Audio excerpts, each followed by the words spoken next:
My advice for them going into the studio for the first time, like a proper studio beat, just to vibe, man, just relax. Because certain time, I know certain people can get nervous when they go into the studio for the first time because they're just used to working from the bedroom, innit? So yeah, I say just to relax, vibe, build up a relationship with like the engineer, or the producer, whoever's there, and then you know what I mean, just work from there. Yeah. My advice for someone in terms of recording in the studio would be meticulous. You understand? Be a perfectionist because it will show. When I go into the studio, I would say the best thing to do is go in there with an open mind. Like when I go in there, I don't try and make any particular song. Like I don't go in there saying I want to make a song for the street or I want to make a song for the clubs or whatever. So I say open-minded. My advice would be to just go in the booth, keep your mind set just at the music. Don't care about nothing else what's going on. Just care about the music and how you're gonna sound over it. My advice to producers trying to get it mixed out, try and get a better sounding record is getting it sounding better in the studio and understanding that what you're hearing in the club is not what you're going to hear in the studio. You just need to go for a flat mix and then the masters will make your record sound good. The thing about music, you got to be fully comfortable in what you're doing, you get me? It's like, you don't really feel the vibe or whatever, like, don't force it, because at the end of the day, if you do something, like, it's done now. So when you hear that tune, you don't want to be on the radio like, oh, I wish I'd done better. So I think when you're recording or when you're in the studio, just make sure you're comfortable of what you want to do. Like, don't be forced to do things. Like me, I can't just sit down and write a lyric just like that. Like, I need to come out of the air. You know what I mean? You need to have the vibe. Like, you need to be in your zone. If you're not in your zone and you feel like you're already forcing yourself to do this, just kick back, man, and just chill. And it will just come to you, whatever you do, if you smoke, if you drink, or whatever you do, to just get into that zone. Just get into that zone, man, and do your thing. Get the best out of you when you're in that zone. So don't rush anything. Just take your time and just be comfortable with what you're doing. As you elevate and elevate and elevate, don't be scared to learn new things. Apple Mac is the solid thing. There's Apple Mac G4, G5, even the G3 if you want to start off there. A G4 computer, Apple Mac.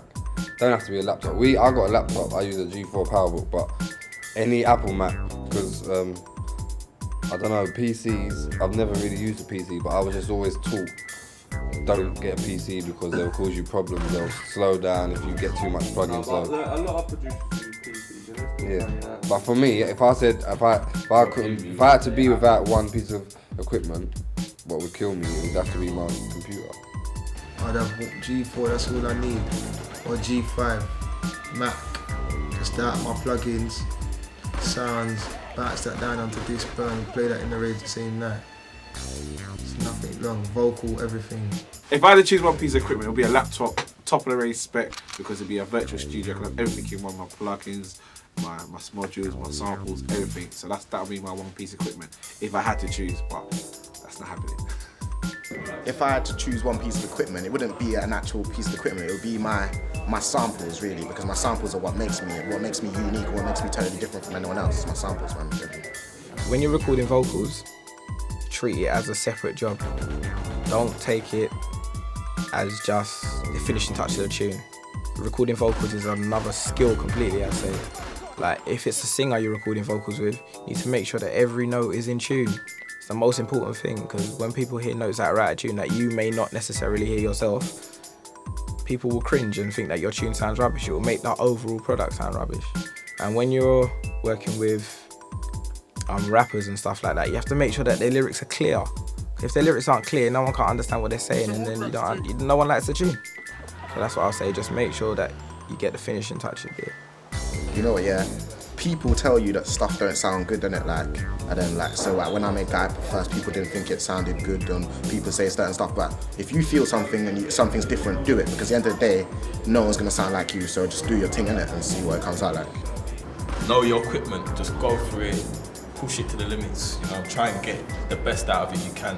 It's not about having all the equipment in the world, it's about knowing what to do with what you've got and maximising what you can do with it, kind of thing. So I'd just say, just know that machine inside out, kind of thing. Just get the sound you want. A lot of producers spend G's on buying everything, the best, but so obviously you don't need all that equipment, so you can have just a couple things and get the results from just the couple things you got, like my man.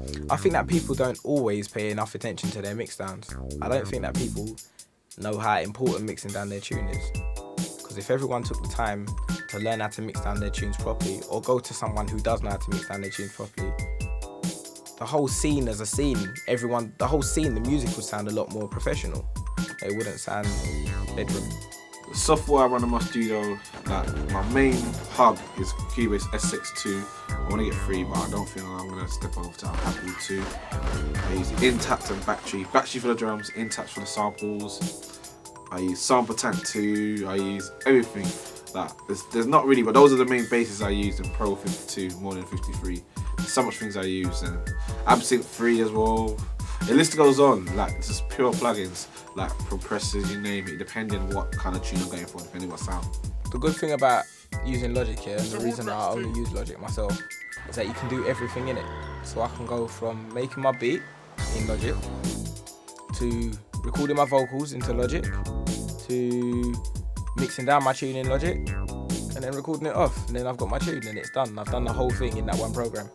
Once we finish a tune, the next thing to do is, once we've agreed that it's all good and we think, yeah, we like give it out to certain DJs. And we've got a group of DJs who we have, like, and we give our tunes to them for them to promote us. So obviously these DJs that have got certain stateability, or status should I say, in the scene. They promote your tunes, right? They promote your tunes. But when other DJs, like bedroom DJs, hear them playing it, they're like, oh, I want to buy that tune because like so-and-so played it, kind of thing. Oh, let's get it played all over the airways as much as possible.